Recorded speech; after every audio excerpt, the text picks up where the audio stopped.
Hey everyone, I really like these seed trays I've been seeing online. These are air prune seed trays. What they do is they have these little slits on the side of each cell, and those slits will prevent the roots from encircling the cell and choke out the plant.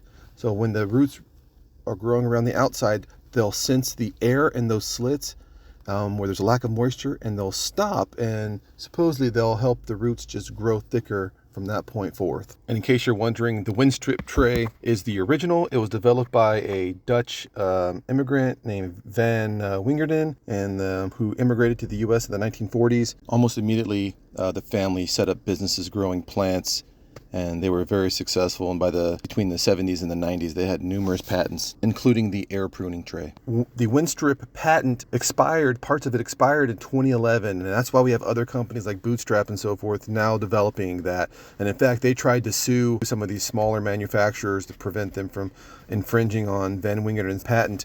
But they failed, and so hopefully we'll see a lot more companies developing these now, and we may see some prices come down, and that's the number one thing keeping me from buying them. So what I'm going to do is DIY my own. I have these thick plastic seed trays. These aren't currently filled. I'm going to grab one, and there's 6 rows, and I'm going to air prune 3 of the rows, and I'm going to plant the same Echinacea purpurea in all of the trays, and we'll see which ones have the best roots. We'll see which ones grow the fastest, the best, the strongest. And even after I plant these in the ground, we'll see which ones take off first.